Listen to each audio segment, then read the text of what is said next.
Jadi adunya majra'atul akhirah, bahasa Arabnya, ini bahasa Indonesianya, sesungguhnya dunia ini adalah ladangnya akhirat. Pengertian lebih dalamnya apa? Sesungguhnya saat ini adalah kesempatan untuk menanam. Yes? Oke. Masa depan kesempatan untuk memanen. Setelah menanam, tugas Bapak Ibu apa? Merawat, menyiram. Betul enggak? Ya? Gitu. Biar suatu saat berbuah, bisa panen. Jadi Bapak Ibu, saya mau nanya sekali lagi, apakah saat ini akhirat?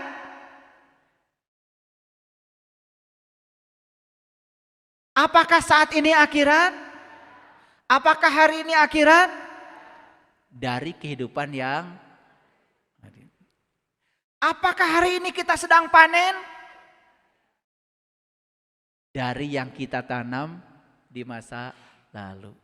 Apakah semua yang dipanen hari ini sama Bapak Ibu diterima? Lihat saya semuanya.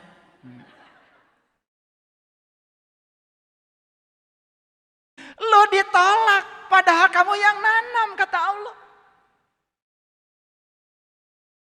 Kok saya bangkrut? Loh, kebangkrutan itu kamu yang nanam.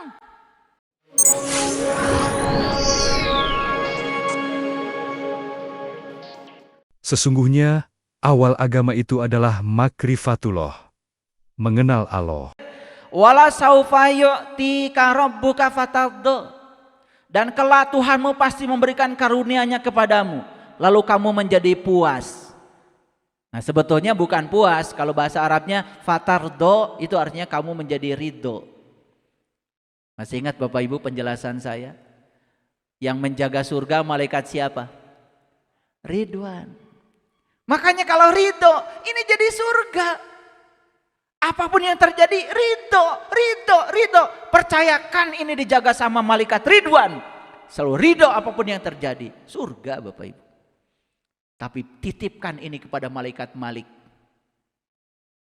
Milik. Pasti neraka. Maka penjaga neraka malaikat Malik. Ada orang ngambil singkong cuma daunnya aja, langsung ngambil golok. Marah-marah. Karena milik, merasa memiliki. Saya punya pohon cabai aja 2.500 pohon. Suruh ngambil siapapun kalau masih ada. Ya kalau masih ada maksud saya. Ya kalau nggak ada terus gimana? Suruh ngambil apa? Iya, yang jaga kebun paling juga. Ya, Bapak perlu berapa? Ya, 1 kantong kresek aja. Seminggu nggak habis. Tiap hari mau makan cabai. Sisanya kemana Pak? Bagikan aja. Kalau ada orang minta, kasih.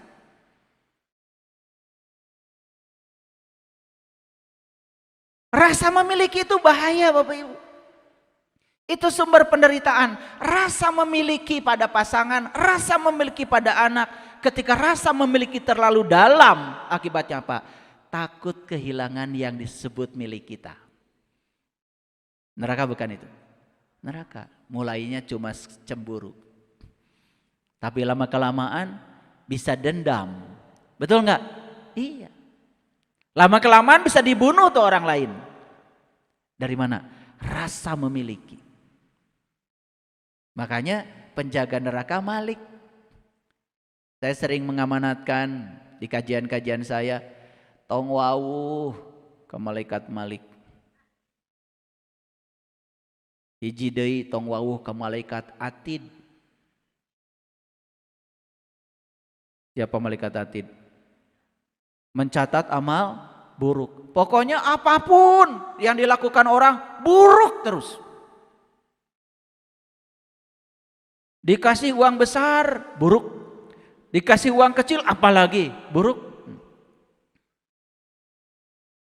Tidak ada yang baik sudut pandangnya. Semua yang dia saksikan di alam semesta ini buruk semua. Itu malaikat Atid, penjaga pencatat keburukan. Makanya lihat orang yang dijaga malaikat Atid, sudut pandangnya buruk aja, penuh curiga sama orang. Neraka bukan Bapak Ibu. Nah, makanya di Quran, yang saya baca di Quran, ternyata yang menjunjung tinggi arsy itu cuma 8 malaikat. Pernah baca apa tidak? Belum. Katanya sudah hatam. Nanti baca Quran surat Al-Haqqah. Ya, baca Quran surat Al-Haqqah. Gak saya tunjukkan nomor ayatnya biar dibaca semua. Nanti akan ketemu di situ, ya.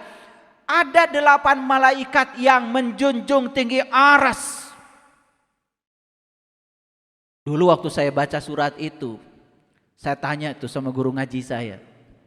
Pak Ustadz, di Quran saya baca malaikat itu cuma 8 yang menjunjung tinggi arsy. Sedangkan Pak Ustadz ngajarin saya malaikat 10. Tapi kata Quran cuma 8 yang menjunjung tinggi arsy. Ada surat apa? Ini surat Al-Haqqah. Baru baca ternyata. Saya juga baru tahu. Ya udah, apalagi ditanya dalam-dalam, betul nggak? Ya udah, lewat aja. Makanya saya tanya aja langsung sama yang memilikinya. Saya tanya aja langsung sama sumbernya. Siapa 8 malaikat yang menjunjung tinggi arsy itu? 1, malaikat Munkar dan Nakir. Yang bertanya di kuburan. Kuburan itu adalah tubuh kita. Di sini ada pertanyaan. Sebetulnya siapa Allah saya? Siapa Rasul saya? Karena syahadat itu kan 2. Asyhadu an la ilaha illallah wa asyhadu anna Muhammadar Rasulullah. Yang disaksikan 2, Allah dan Rasulnya. Kalau ada yang disaksikan, harus ada yang menyaksikan. Siapa yang menyaksikan? Aku. Berarti 1 menyaksikan 2. Makanya pertanyaan tentang di dalam kubur ini 2. Siapa Allahku? Siapa Rasulku? Makanya ada 2 malaikat, Munkar dan Nakir. Keren banget. Di sini Bapak Ibu, pertanyaan tuh di sini. Di sini. Kuburan tuh di sini. Siapa yang terkubur? Yang terkubur adalah diri sejati kita, jiwa kita. Jiwa kita harus kenal sama Allahnya, jiwa kita harus kenal pada Rasulnya, baru syahadat kita mantap.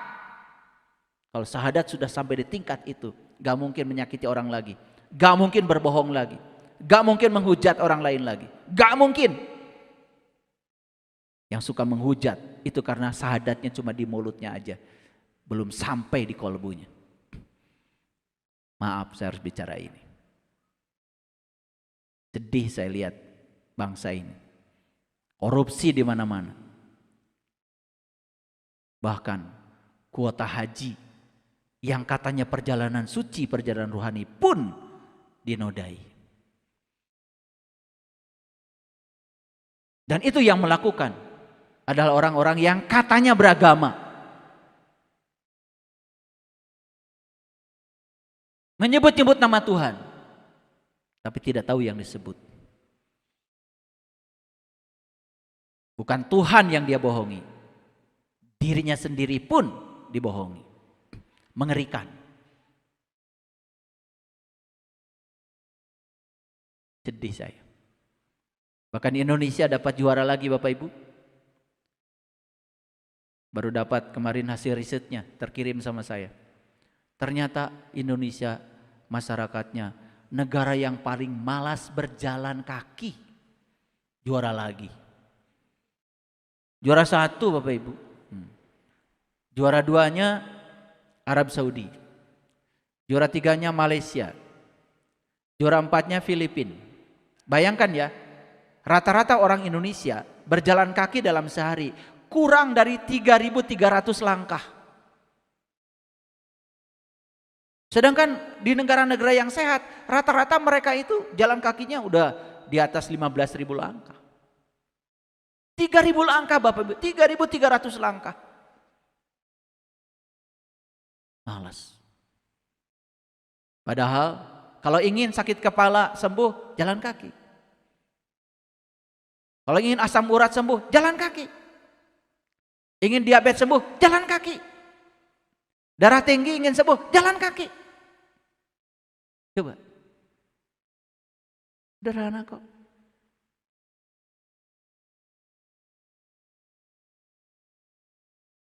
Udah cari sendiri ya, nomor 5 sampai 10 cari sendiri.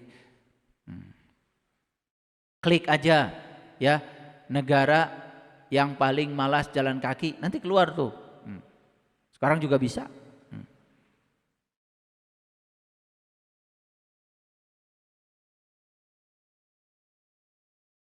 Perhatikan saya. Wala saufa yu'tika rabbuka fatardo, dan kelak Tuhanmu pasti memberikan karunia-Nya kepadamu lalu kamu menjadi ridho. Apa artinya? Apapun yang terjadi, sekalipun tidak disukai oleh kita, tapi kita percaya pada kebijaksanaan Allah, percaya cinta kasih-Nya Allah, ridho. Makanya kalau sudah ridho, pasti diridhoi oleh Allah. Ya ayyatuhan nafsul mutmainnah, irji'i ila rabbiki radiyatan mardiyah, fadkhuli fi ibadi, fadkhuli jannati. Jiwa-jiwa yang damai seperti itu, tidak memilih surga Bapak Ibu. Luar biasa. Sekali lagi, ini ayat buat siapa? Ini ayat untuk mereka yang sudah duha, tingkatan spiritualnya di tingkatan duha, yang sudah lenyap segala kegelapan di dalam batinnya. Dan dia sudah sadar kalau Allah tidak pernah meninggalkan dia. Dia sadar kalau Allah tidak pernah benci sama dia. Dan Allah hanya mengikatkan dia supaya dia lebih baik saja. Dia sadar kalau masa depan ditentukan oleh saat ini. Dia sadar kalau Allah pasti akan melimpahkan karunia-Nya kepadanya. Dia sadar kalau dia suatu saat pasti akan menjadi orang-orang yang ridho dan diridhoi. Ini yang saya bicarakan ini tingkatan spiritual manusia yang sudah sampai di tahap duha. Bayangkan yang sudah sampai jam 12 siang. Duha aja sekeren ini Bapak Ibu. Luar biasa. Tetapi kita bukan bicara duha matahari yang jasmani. Kita bicara duha matahari yang rohani. Boro-boro matahari yang rohani, fajar aja belum menyaksikan di dalam diri. Rugi Bapak Ibu hidup kayak gitu. Rugi. Karena apa? Kegelapan batin ini sangat berbahaya. Yuk kita lihat ayat yang ke-6-nya. Alam yajidka yatiman fa'awa. Bukankah dia mendapatimu sebagai yatim, lalu dia melindungimu? Lihat saya semua. Selama ini otak kita begitu dengar kata yatim, otak kita langsung ke panti asuhan. Betul? Bapak Ibu. Yatim itu, ya, yatim itu yang tak beribu, yang tak berbapak. Siapa di dunia ini yang ibu bapaknya abadi? Siapa? Siapa? Presiden Prabowo, ibu bapaknya masih ada? Presiden Prabowo yatim bukan? Yatim? Kasihan ya Presiden Prabowo yatim. Harus disumbang. Orang terkaya di Indonesia, 10 orang terkaya di Indonesia, itu ibu bapaknya mungkin sudah tidak ada. Yatim gak mereka Bapak Ibu? 10 orang terkaya di Indonesia, yatim. Harus disumbang. Selama ini kita memikir yatim itu yang gak ada ibunya, gak ada bapaknya. Semua kita juga semuanya pasti suatu saat tidak beribu, tidak berbapak Bapak Ibu. Sekarang saya jelaskan, yatim itu yang tak beribu, yang tak berbapak. Berarti yatim itu yang tidak pernah dilahirkan. Kelahirannya tidak perlu ada ibu bapaknya. Siapa yang yatim? Yang yatim itu adalah diri sejati kita. Yang yatim itu adalah jiwa kita. Karena jiwa tidak pernah dilahirkan. Jiwa itu ditiupkan. Paham sampai di sini? Tolong dijawab sekali lagi. Siapa yatim? Jiwa. Jiwa siapa? Jiwamu. Paham? Oke. Jadi Allah tuh sedang berbicara tentang spiritual kita. Allah mengatakan, bukankah dia mendapatimu sebagai yatim, lalu dia melindungimu? Makanya dalam terminologi tasawuf, yatim itu sering disebut dengan nur insan. Dan nur insan ini, kedatangannya ke semesta ini didampingi oleh dua, Nurullah dan Nur Muhammad. Didampingi Bapak Ibu. Coba, masih perlu saya buktikan? Bapak Ibu bohong, ada yang ngingetin gak dari dalam? Bapak Ibu tidak jujur, ada yang ngingetin gak dari dalam? Siapa itu? Itu pendamping kita yang sejati. Karena Allah tahu kamu dalam keadaan yatim, maka aku dampingi, aku lindungi. Cuman kamu saat dilindungi dan didampingi sering mengabaikan. Saya yakin tidak akan ada orang masuk penjara karena korupsi kalau dia mau mendengarkan dari dalam dirinya. Ada yang mengingatkan. Ayo jujur Bapak Ibu. Yakinlah di ruangan ini semua pernah bohong kan? Jujur kan? Ada yang mengingatkan dari dalam. Diikuti apa tidak? Kadang. Luar biasa. Wa wajadaka dolan fahada. Bapak Ibu lihat saya dulu. Pernah gak baca ayat ini? Aro'aital ladzi yukadzibu biddin fazalikal ladzi yad'ul yatim wala yahuddu ala ta'amil miskin fawailul lil musallin. Celakalah para pendusta agama. Siapa? Aro'aital ladzi yukadzibu biddin fazalikal ladzi yad'ul yatim. Siapa pendusta agama? Mereka yang mentelantarkan yatim. Mentelantarkan siapa? Mentelantarkan jiwanya. Bapak Ibu sholat cuma raganya saja. Sibuk takbir, ruku, sujud. Duduk di antara dua sujud. Sibuk terus.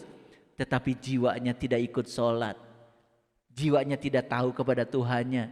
Jiwanya tidak bisa mengingat Allahnya. Karena jiwanya belum tahu dan kenal kepada Tuhannya. Itulah pendusta agama yang sebenarnya. Kelihatan beragama tetapi sesungguhnya tidak. Dia berbohong pada dirinya sendiri namun tidak sadar. Paham sampai sini? Oke. Nanti dibuka ya rahasianya tentang surat Al-Maun. Nanti ada episode. Kita fokus lagi pada doa.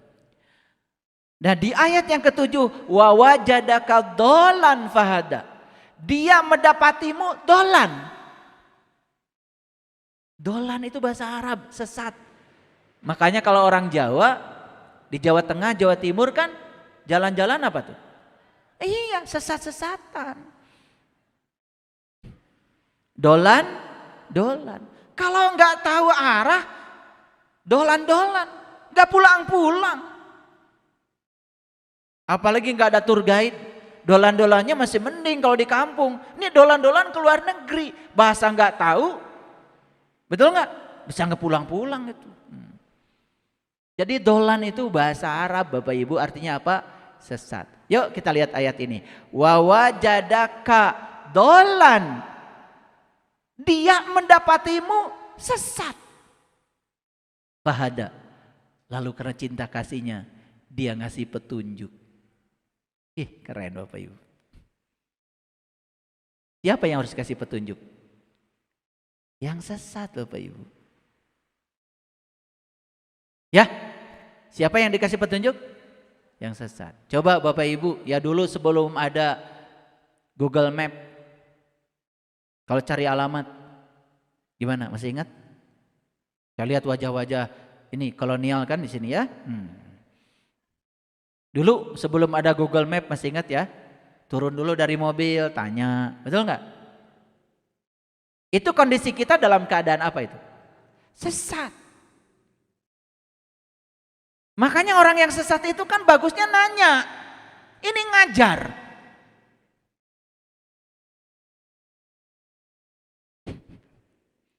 Orang sesat itu harusnya tahu diri, nanya. Nanya sama yang tahu. Ini malah ngajar. Dek, jalan ke gedung sate lewat mana? Bapak siapa? Saya mau ngasih pencerahan, Dek, di gedung sate. Boleh tahu Pak, pencerahan yang mau Bapak sampaikan apa? Jalan menuju surga, Dek. Bapak main-main aja. Ke gedung satenya Bapak nggak tahu. Mau ngasih pencerahan jalan menuju surga.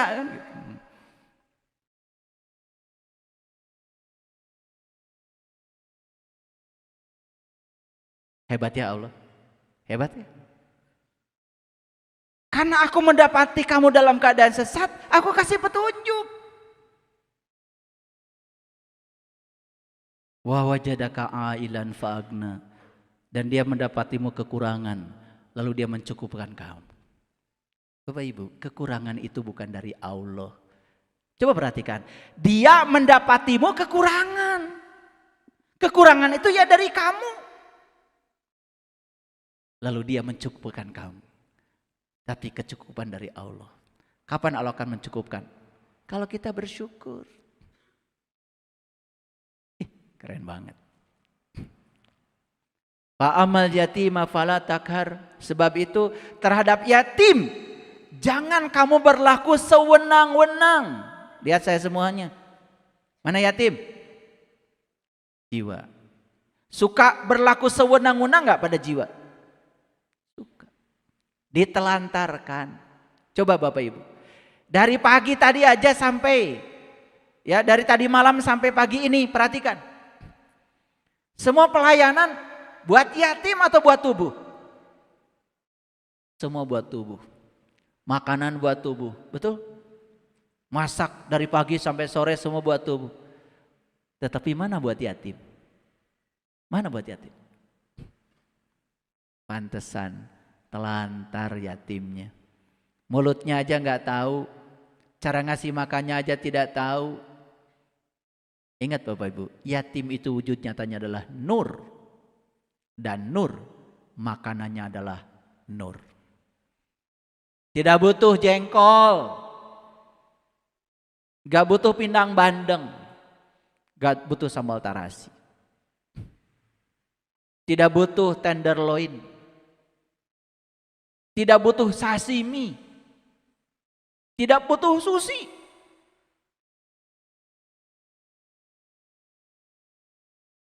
Jujur Bapak Ibu, sudah tahu cara ngasih makan sama yatim? Kalau ngasih makan sama yang di panti asuhan, semua kita juga udah tahu, sumbang beras aja. Tapi yatim di sini cara makannya gimana? Pernah bertanya? Disitulah pentingnya kita bertemu dengan guru yang mursyid, guru yang sejati. Nanti Bapak Ibu, kalau sudah tahu cara ngasih makannya. Makanya ketika si yatim ini sudah sehat, kuat, dampaknya apa? Tubuh fisik kita pun menjadi sehat, kuat. Kalau yatim ini sakit Bapak Ibu, makanya tubuh fisik kita pun jadi rawan terhadap berbagai penyakit. Wa amma sa'ila fala tanhar, dan terhadap yang minta-minta janganlah kau menghardiknya. Siapa yang minta-minta Bapak Ibu? Tukang ngamen? Ini sudah berteriak di dalam nih. Aku rindu sama Tuhanku. Aku ingin menyaksikan kembali yang mana Tuhanku. Sudah minta. Tapi kita menghardiknya. Bapak Ibu, tentu saja terhadap orang yang susah, tidak punya ibu, tidak punya bapak, telantar, ya itu kita harus punya kewajiban dong itu. Tapi saya tidak bicara itu, kenapa? Yang kayak gitu udah banyak yang ngurus. Tapi yang di sini bahkan yang ngurus itu pun tidak ngurus dirinya. Saya mengambil segmen yang berbeda. Karena saya percaya Bapak Ibu, kalau kita semua sudah ngurus yatim yang di dalam, kita pun menjadi sangat peduli untuk mengurus yatim yang di luar. Percaya deh sama saya. Wa amma bi ni'mati rabbika fahaddits, dan nikmat Tuhanmu hendaklah kau siarkan. Jujur Bapak Ibu, saya mau nanya, apakah Bapak Ibu sudah merasakan nikmat Tuhan? Bagaimana mensiarkan? Merasakan aja belum. Betul nggak? Ingat ya penjelasan saya. Nikmat itu sangat spesifik dalam Al-Quran. Hanya diberikan kepada para nabi, para siddiqin, para syuhada, para solihin. Itu kan yang Bapak Ibu sering baca. Ihdinas syiratal mustaqim. Tunjuki aku ke syiratal mustaqim. Syiratal ladina an'amta alaihim. Jalannya orang yang dapat nikmat. Yang dapat nikmat cuma 4 di Quran. Para nabi, para siddiqin, para syuhada, para solihin. Gak ada konglomerat. Gak ada pejabat. Gak ada. Jadi nikmat itu adalah pertemuan Bapak Ibu. Pertemuan kita dengan diri sejati kita. Makanya siapa yang sudah bisa merasakan itu, siarkan. Makanya saya berani mensiarkan. Walaupun ini hanya permukaan luarnya saja, kulit-kulitnya. Ini dasarnya. Wa amma bi ni'mati rabbika fahaddits. Bapak Ibu, saya itu sedih lihat orang gampang marah. Susah lagi hidupnya. Banyak konflik. Kerjaan gak punya. Sudut pandang terhadap uang negatif. Yang keluar dari mulutnya setiap hari adalah ungkapan-ungkapan yang melemahkan dirinya. Cari kerja susah. Cari uang susah. Saya tidak mungkin kaya. Saya tidak layak untuk hidup seperti mereka. Tidak memataskan dirinya. Banyak yang kayak gitu. Banyak sekali Bapak Ibu. Makanya saya sedih. Makanya saya bangkit. Saya berbicara seperti ini. Bukan karena ingin top, ingin populer. Gak penting bagi saya. Tapi saya ingin membangkitkan kesadaran. Sebetulnya hidup itu menakjubkan. Kalau kita tahu ilmunya, tahu caranya. Tidak perlu cari uang. Uang akan mencari kita. Gimana caranya? Gampang Bapak Ibu. Gampang sekali. Bapak Ibu bisa mijit aja. Bisa mijit. Dan kalau mijit bukan bikin orang tambah sakit. Orang jadi sembuh. Kira-kira bakal ditelepon gak? Sekali aja mijit, orang sembuh. Sudah, besok berlangganan. Lusa berlangganan. Dicari uang gak? Gitu cara dicari uang, gampang. Mau dicari uang? Caranya gimana tadi? Masa mijit semua? Itu contoh mijit. Lah kalau semua jadi tukang pijit, siapa yang mau dipijitnya? Perhatikan Bapak Ibu. Ya. Bapak Ibu kalau sakit cari dokter kan? Betul enggak? Ya. Berarti dokter mencari uang atau dicari uang? Dicari uang. Kan ketika ke dokter nggak mungkin gratis. Betul nggak? Iya, walaupun cuman kamu bengek, tetap bayar kan? Betul nggak? Pasang gigi palsu aja, duitnya nggak boleh palsu. Betul nggak? Iya. Mau dicari uang? Sudah tahu jawabannya? Harus punya keahlian gitu aja. Jadi tukang pijit itu contoh. Mau dicari uang? Harus punya keahlian. Coba, punya keahlian masak-memasak. Apa aja bahannya sederhana. Kalau dipegang dia jadi enak. Dicari uang enggak? Dicari. Jadi chef di hotel berbintang. Jadi siapa yang mencari uang? Yang tidak punya keahlian. Siapa yang dicari uang? Yang punya keahlian gitu aja. Mau dicari uang, ya gitu aja. Kamu ahli apa? Oh, saya bisa ngelas, Pak. Kalau saya ngelas rapi, nggak usah digerinda lagi. Lasan saya itu kayak tukang jahit, rapi, dicari pasti. Betul nggak? Makanya itulah kenapa di dalam filsafatnya orang Sunda itu ada kata-kata sing bisa nulung kanu butuh. Kapan kita nulung kanu butuh? Kalau kita dibutuhkan. Dan kapan kita dibutuhkan? Kalau kita punya keahlian. Saya mau tanya Bapak Ibu, percaya nggak Bapak Ibu datang ke semesta ini oleh Allah dibekali bakat?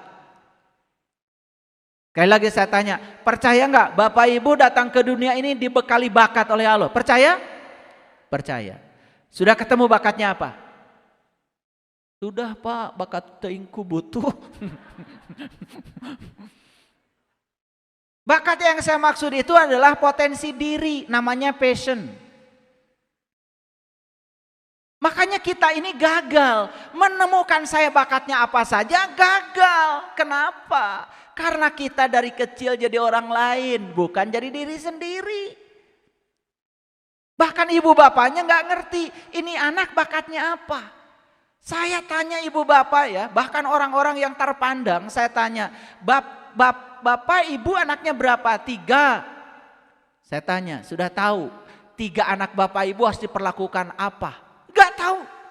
Pokoknya yang penting anak saya harus sekolah sukses, kerja seperti yang bapak ibunya mau, bahkan jodoh pun sudah disiapkan. Stres. Betul gak? Gimana kalau anak tidak suka matematika? Dipaksa harus belajar matematika? Karena bapaknya ahli matematika. Padahal anak disiapkan oleh Allah jadi atlet. Diajar matematika tuh kelihatan jadi bodoh. Betul nggak? Iya. Ikan itu kelihatan bodoh kalau disuruh memanjat. Dan dia mah pintarnya tuh ngojai. Sama Bapak Ibu, monyet juga disuruh ngojai bodoh. Dan dia mah keahliannya manja. Nah kita ini terlihat bodoh, sebetulnya kita bukan bodoh, salah tempat Bapak Ibu. Karena kita tidak menemukan bakat kita sendiri. Aduh ini. Ya umur nges 70 tahun bakatnya naon. Bingung saya. Ada juga yang minta sama saya, ayah tolong dong saya di profiling. Nges 70 tahun. Ngomeana. Makanya kalau mau profiling Bapak Ibu dari kecil begitu lahir profiling. Ya, tipe otaknya apa, golongan darahnya apa. Sekarang tuh golongan darah pun sudah menceritakan kepribadian. Kalau golongan darah A, ya, kalau janjian jam 7, ya jam 7 kurang 1/4 sudah siap. Kalau golongan darah O, 7:30 baru datang. Biasanya begitu. Dan tidak merasa bersalah. Kalau golongan darah B, jam 10 baru datang. Dan tidak merasa bersalah. Tetapi nggak bisa disalahkan. Itu kepribadian. Itu kepribadian dasarnya. Jangan lalu nanti, kenapa kamu datang jam 10? Maaf, saya golongan darahnya B, Pak. Itu tadi saya bergurau, tetapi ini hasil riset Bapak Ibu. Hasil riset. Makanya golongan darah B tidak suka aturan. Karena tidak suka aturan, jangan jadi PNS, stres. Golongan darah B jadi pengusaha karena dia tidak suka aturan. Itu kalian itu golongan darahnya B, daftar jadi PNS, loba aturan. Stres, gak happy. Akhirnya gak jadi diri sendiri. Coba bayangkan ya. Udah salah kaprah hidup kita ya. Dari kecil kita jadi orang tua seperti yang orang tua mau. Betul nggak? Iya. Bahkan agama pun kita nggak pernah ditanya kan Bapak Ibu. Betul nggak? Pokoknya kalau ditanya agama naon ngaku we iya ya ujang nyai. Betul nggak? Iya. Kalau ditanya kamu orang beriman bilang aja iman gitu. Apa yang saya imani? Saya kan harus mengimani Allah. Kan saya tidak tahu Allah. Jangan ribut. Kalau ditanya sama orang, kamu iman sama Allah? Iman. Itu aja. Itu aja. Kenapa? Kan nama kamu iman.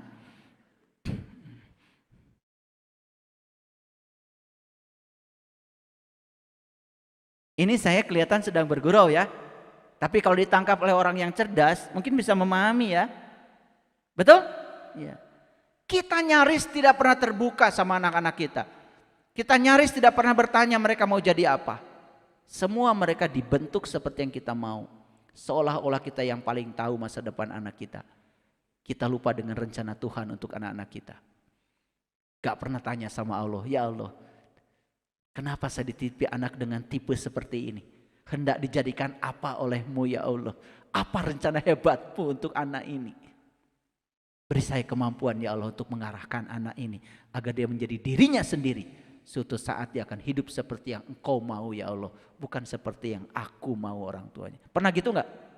Yakin enggak lah. Baru akan.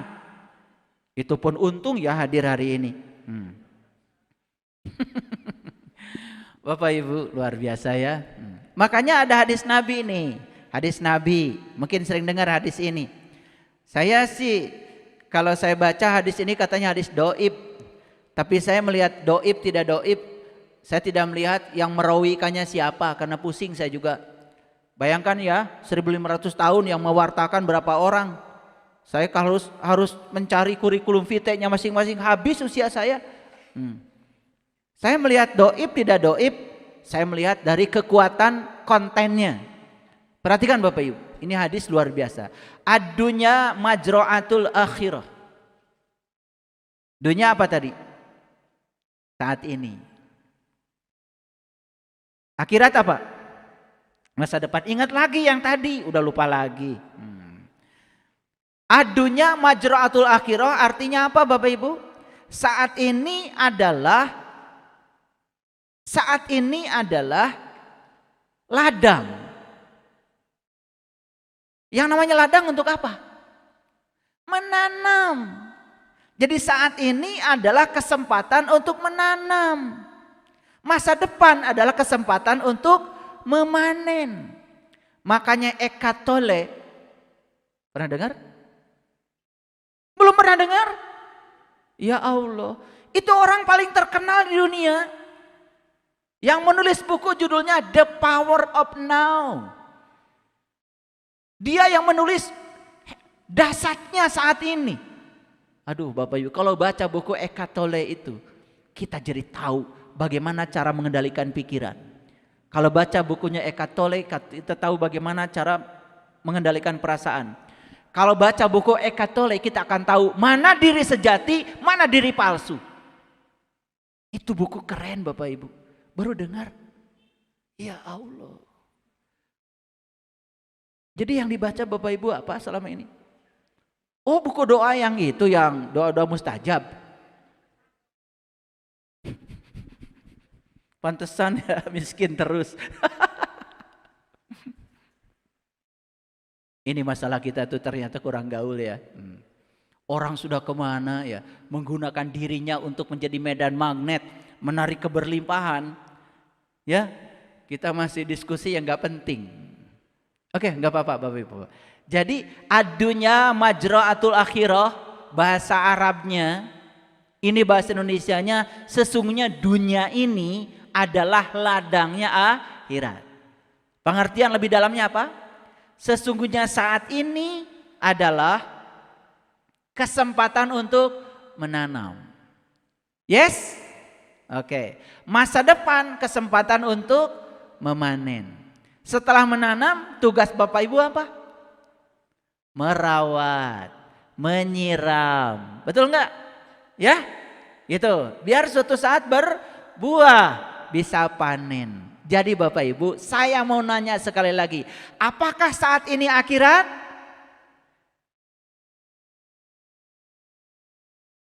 Apakah saat ini akhirat? Apakah hari ini akhirat? Dari kehidupan yang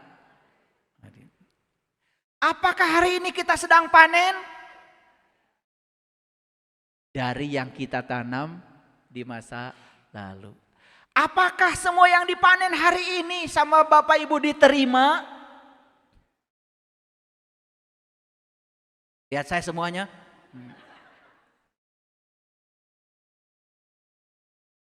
Lo ditolak, padahal kamu yang nanam, kata Allah. Kok saya bangkrut? Loh, kebangkrutan itu kamu yang nanam. Karena kamu tidak belajar. Kebangkrutan itu hanya akibat. Sebabnya apa? Sebabnya kita tidak kreatif. Sebabnya kita tidak belajar. Jadi sebenarnya akhirat itu adalah akibat, Bapak Ibu. Dunia itu adalah sebab. Apakah hukum sebab akibat sudah berjalan sekarang? Sudah dirasakan oleh Bapak Ibu? Sudah berpengalaman? Oke. Jadi kalau kita ingin semua akibatnya baik-baik saja, berarti kan sebabnya harus baik. Kan tidak mungkin sebab buruk tiba-tiba akibatnya jadi baik. Nah ini, sudah korupsi, mencuri, setiap hari menebarkan kebencian, tiba-tiba ngaku ahli surga. Bingung saya.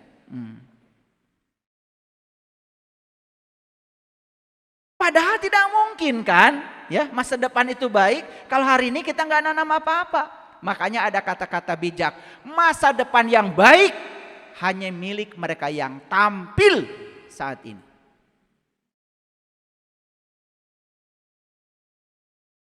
Bapak Ibu, semuanya punya HP? Punya? Punya? Bayangkan coba, yang menciptakan HP ini kayaknya kayak apa?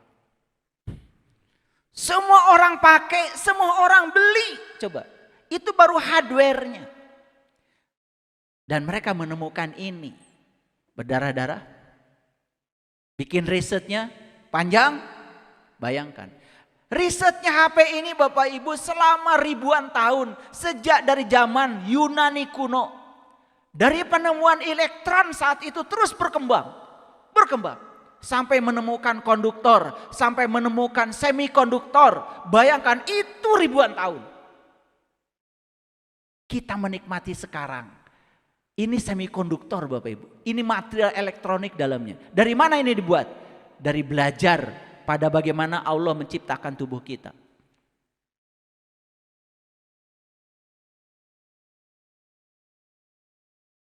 Karena mereka mau belajar, investasi, menikmati sekarang. Menikmati. Sekarang di balik hardware ini ada apa? Ada aplikasi Bapak Ibu. Ada Google Map. Ada WA. Ada Facebook. Ada TikTok. Ada Instagram. Ada kalkulator. Ada notebook. Bayangkan. Semua kita pakai aplikasi itu. Saya nanya, semua kita bayar? Bayar Bapak Ibu. Mereka semua menikmati. Panen gak? Panen. Kenapa? Karena mereka nanam.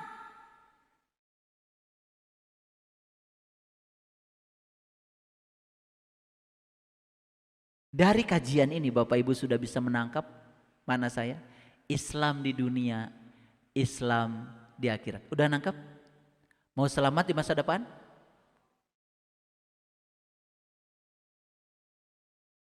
Selamatkan hari ini. Gitu aja sederhana. Ya. Jangan lagi berbohong kalau besok masih ada waktu. Makanya di dalam hukum alam ada yang namanya hukum Newton. Pernah dengar Newton? Pernah ya? Siapa yang pernah SMA? Coba cungkan tangan. Pernah SMA? Pernah SMA aja? Jurusan apa? IPA, IPS? PS? Nggak apa-apa. Apa-apa. Ya, yang IPA mana? Cungkan tangan. IPA. Banyak. Nah, yang IPA saya tanya. Pernah belajar hukum Newton dulu? Ada berapa hukum Newton? Ini masalahnya kalian itu ya. Karena dulu sekolah bukan pengen tahu, pengen lulus. Makanya nggak tahu apa-apa tapi lulus. Sesuai dengan niat ya. Kalau saya sekolah pengen tahu. Bukan pengen lulus. Karena kalau sudah tahu ya lulus itu akibat bagi saya. Lulus bukan tujuan. IPK, ijazah, itu no problem.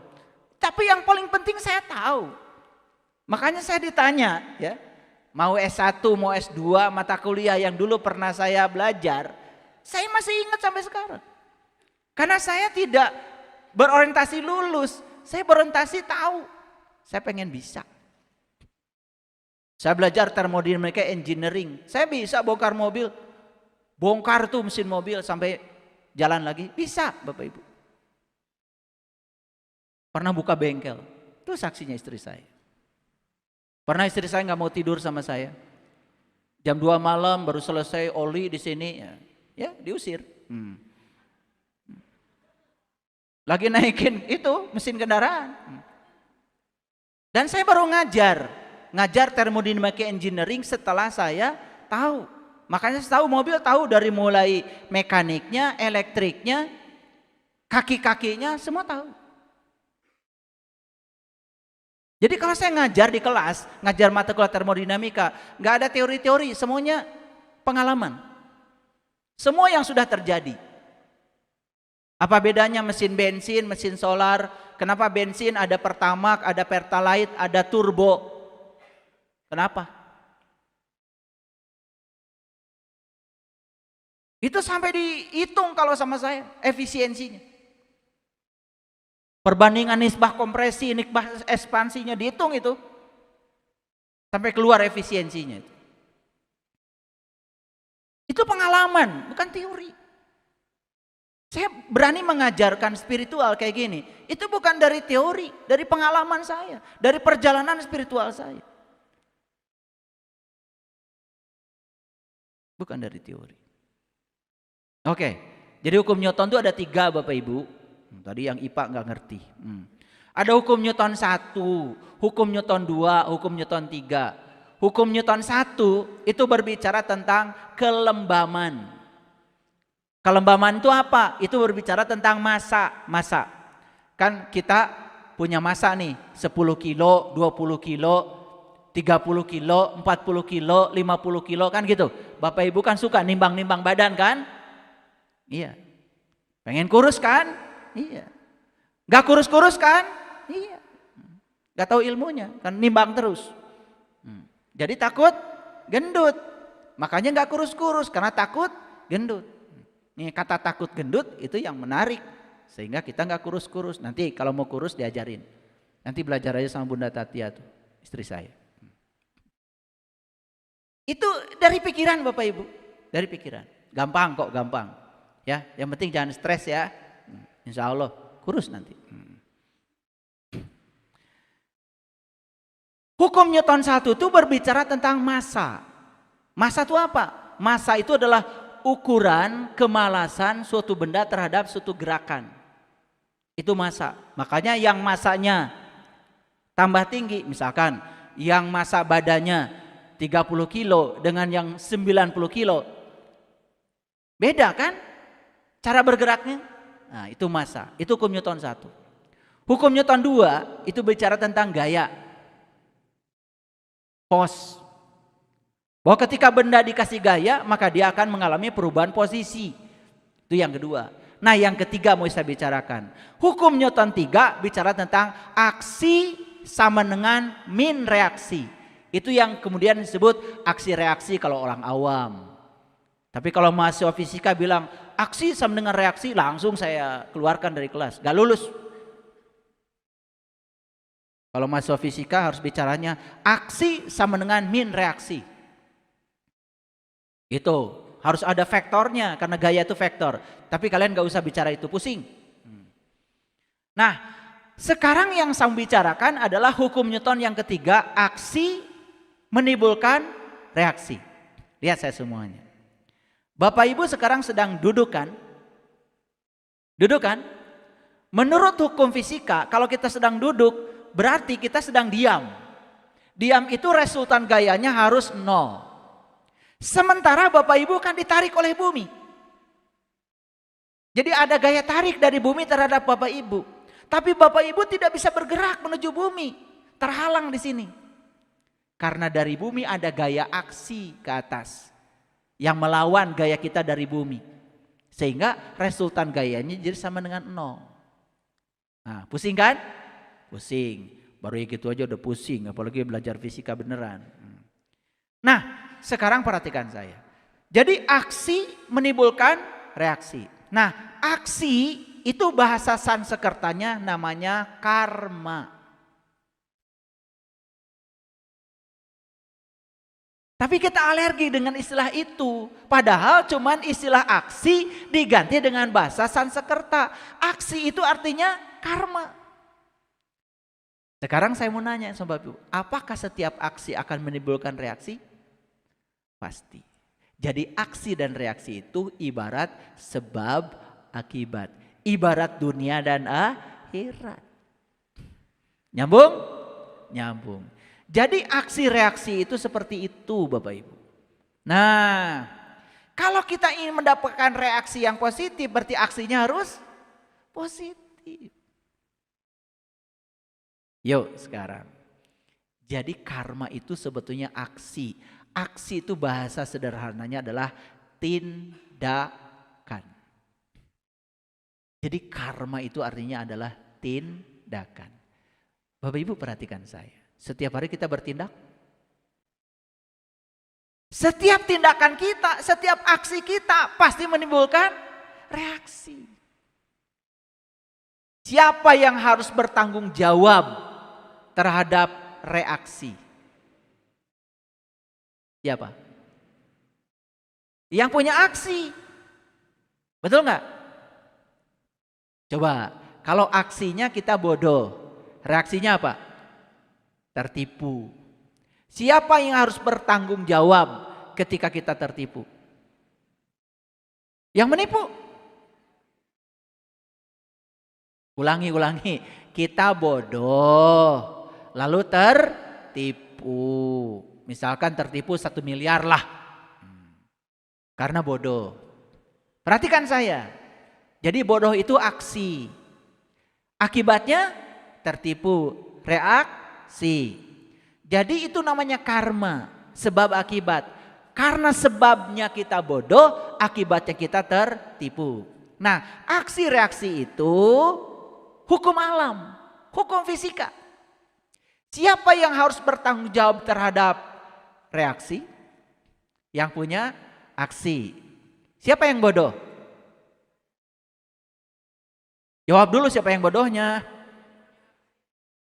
Yang punya aksi. Ya siapa? Nah gitu maksud saya. Jadi ketika dia kehilangan 1 miliar karena tertipu, siapa yang harus bertanggung jawab? Yang punya aksi. Nah yang bodoh saya, yang tertipu saya, yang bertanggung jawab saya. Gimana tanggung jawabnya? Tanggung jawabnya, oh ternyata untuk menyadarkan bahwa saya bodoh, ongkosnya 1 miliar. Itu baru sadar kalau saya bodoh, belum pintar. 1 miliar itu baru menyadarkan kalau saya bodoh, 1 miliar. Jadi itu 1 miliar itu hanya ongkos untuk mengingatkan kalau saya bodoh. Clear? Belum pintar. Nah, ongkos menyadarkan bahwa kamu bodoh aja 1 miliar. Apalagi ongkos untuk membuat bodoh kamu hilang sehingga jadi pintar. Berapa miliar? Coba, kalau dipahami dengan cara begitu, kita tidak marah. Oh, ternyata bayaran kebodohan saya itu segini, ya Allah, terima kasih. Gak ada apa-apanya 1 miliar dibandingkan sekarang saya sadar kalau saya bodoh. Saya siap belajar sekarang. Saya siap bangkit dari kebodohan saya. Saya buang racun kebodohan. Saya tidak mau tertipu lagi. Itulah awal kesuksesan. Coba Bapak Ibu, kalau semua orang kayak gini kesadarannya, keren gak? Keren. Bisa marah gak sama orang lain? Malah berterima kasih sama tukang tipu itu. Karena saya sudah diingatkan kalau saya bodoh. Surga bukan itu Bapak Ibu? Surga. Nah, perhatikan saya. Jadi karma itu berasal dari bahasa Sanskerta yang berarti tindakan atau aksi. Yes? Oke. Karma bukanlah hal yang negatif, bukan suatu hukuman, bukan sesuatu yang menakutkan. Makanya kalau berbicara karma gak usah takut. Karma itu hanya hukum aksi reaksi. Nah, karma adalah suatu hukum sebab akibat yang ada untuk kepentingan pendidikan dan pembelajaran bagi jiwa untuk mendewasa. Bayangkan kalau tidak ada karma, tidak hukum sebab akibat, jiwa kita tidak akan mendewasa. Kita akan mendewasa ketika kita belajar bertanggung jawab dari akibat yang dibuat oleh sebab yang kita buat. Clear? Sekarang saya mau nanya. Pasangan kita selingkuh.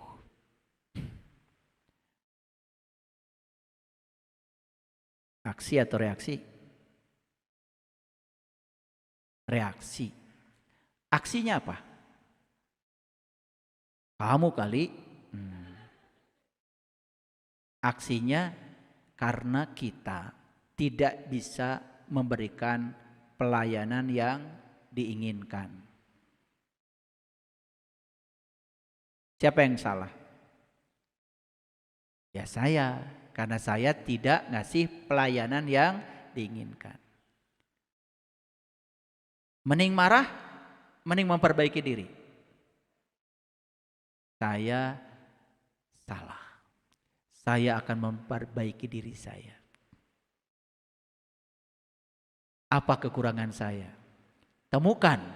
Ternyata bayaran untuk mengingatkan kekurangan saya ini, maka pasangan saya harus berselingkuh. Itu bayaran. Tidak melihat yang buruk. Itu namanya yang sedang berbicara di situ malaikat raqib. Melihat semuanya dari sudut pandang yang positif. Malah dia memperbaiki diri. Keren gak Bapak Ibu kalau begitu? Aduh, makanya harus kenal sama malaikat Munkar Nakir. Yang kedua harus kenal sama malaikat Israfil yang suka meniup sangka kala. Lihat saya semuanya. Mau marah, duduk. Tiup sangka kala. Mau marah.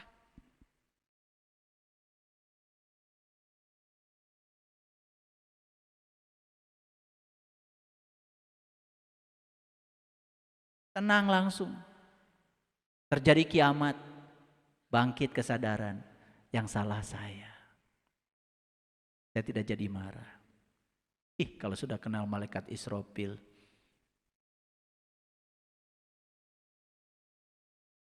Berikutnya kenali malaikat Ijroil. Yang mencabut nyawa. Takut sama malaikat Ijroil? Ada berapa malaikat Ijroil? 1. Sibuk dong. Baru nyebut nyawa di rumah sakit Hasan Sadikin, pindah lagi ke Boromius. Pindah ke Immanuel. Betul nggak? Oh katanya di sana. Di Singapura ada yang mau mati juga. Berangkat ke sana. Kita memahaminya begitu selama ini. Ya Allah. Itu nggak sadar-sadar. Ijroil itu yang mematikan, karep yang mematikan. Makanya berkenalan dengan malaikat Ijroil. Ketika mau bereaksi, coba belajar seperti orang mati. Diperlakukan apapun, terima aja. Selamat pasti. Kenali malaikat Jibril biar pinter. Kenali malaikat Ridwan biar ridho. Kenali malaikat Raqib biar semua baik-baik saja, nggak ada yang buruk. Tong wawuh ka atid. Koma Malik mah. Malik. Ini wajah-wajah Malik nih. Orang kaya malah iri. Ya kamu miskin terus. Harusnya ketika orang lain kaya, kamu rasakan. Kamu sudah kaya seperti mereka. Rasakan kebahagiaannya orang kaya. Nanti kamu kaya. Apa yang mereka capai, kamu capai. Benar-benar tuh hidup. Udah, nanti ikut pelatihan dirindukan uang ya. Bulan November. Saya bikin pelatihannya supaya clear. 2 hari. Ya, harus belajar 2 hari dengan saya. Biar uang rindu sama kalian. Sekarang boro-boro uang, kangkung aja gak rindu. Jadi karma adalah suatu hukum universal. Seperti hukum Newton, aksi reaksi. Jadi karma itu Bapak Ibu bukan soal keyakinan. Karma itu soal hukum alam. Mau percaya gak percaya hukum alam tidak perlu persetujuan kalian. Hukum alam ya seperti itu. Nah, tidak memahami karma itulah sumber penderitaan. Jadi kenapa banyak yang menderita? Karena tidak memahami karma. Lihat saya semuanya Bapak Ibu. Kalau kita dimarahi oleh orang saat ini, lihat saya. Dimarahi orang saat ini. Sakit hati? Gak apa-apa, sakit hati ya umpama sakit hati. Sakit hati itu gara-gara apa? Gara-gara tidak paham. Seolah-olah orang yang memarahi kita itu datang sekonyong-konyong. Tapi kalau dia sadari tidak ada yang kebetulan di dunia ini. Semua yang datang saya sendiri yang menariknya. Jangan-jangan dia datang kepada saya di kehidupan yang sekarang ini. Karena saya pernah menyakiti dia di kehidupan yang dulu. Dan sekarang kehadiran dia untuk membebaskan utang saya. Supaya saya suci bersih. Saya pulang kepada Allah dalam keadaan suci tak ternoda. Terima kasih ya Allah sudah dilunaskan utang saya. Saya menyakiti dia saat di kehidupan. Berarti saya pun akan disakiti dia di kehidupan. Tidak mungkin di luar kehidupan. Coba dengan paham itu saja Bapak Ibu. Penderitaan kita mulai berkurang karena kita mulai memahami.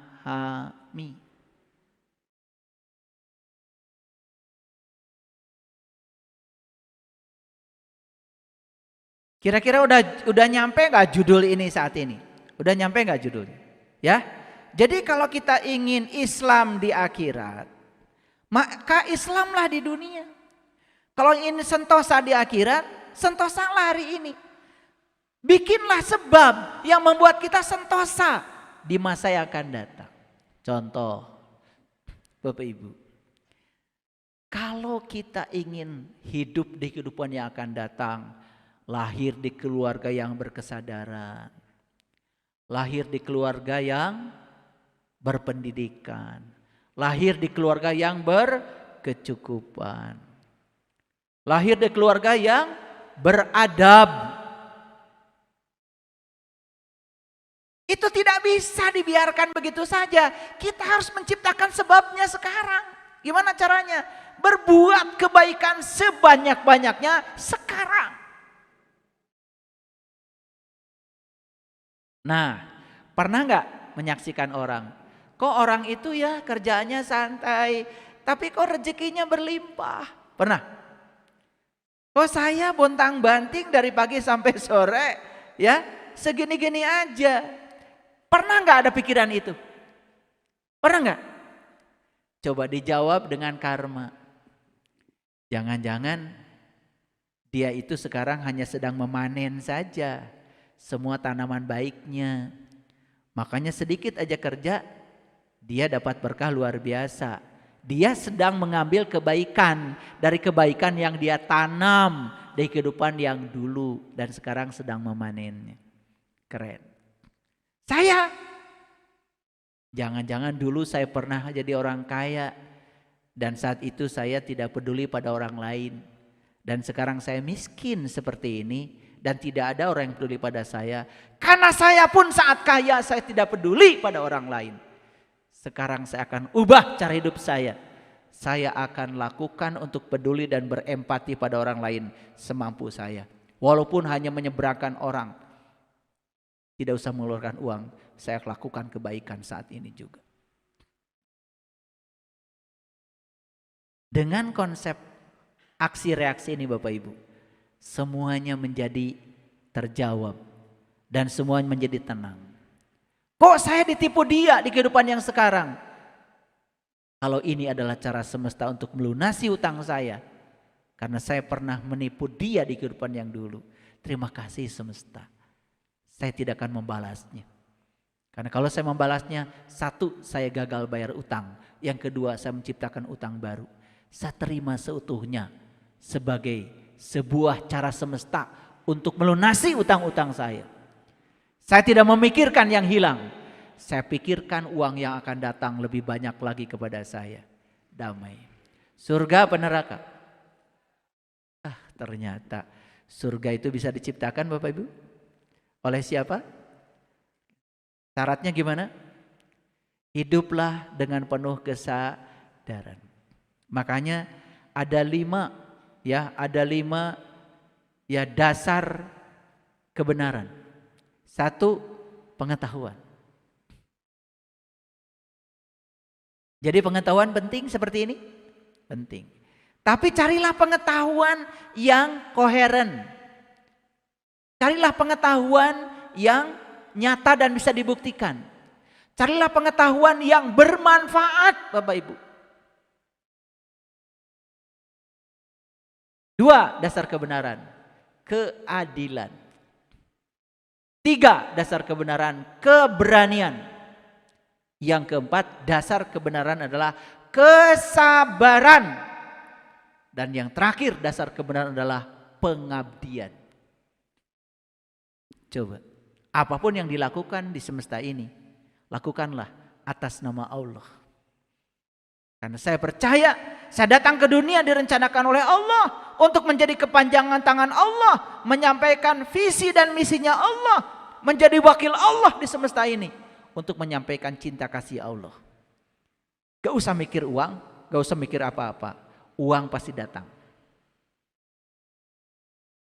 Dan saya sudah membuktikannya. Apapun yang dilakukan atas nama Dia, tidak usah atas nama yang lain.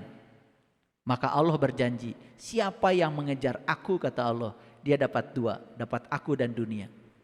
Dan siapa yang mengejar dunia, dia tidak akan dapat dua-duanya. Tidak dapat dunia dan tidak dapat Tuhan. Bayangkan, lihat orang-orang yang mengejar dunia, gak dapat dua-duanya Bapak Ibu. Bahkan dunia yang dikejar pun hanya bayangan. Akibatnya apa? Gak dapat Allah, gak dapat dunia.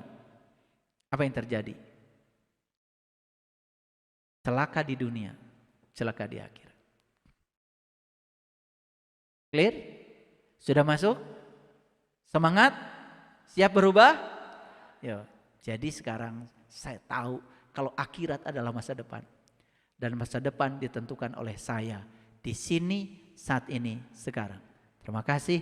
Assalamualaikum warahmatullahi wabarakatuh.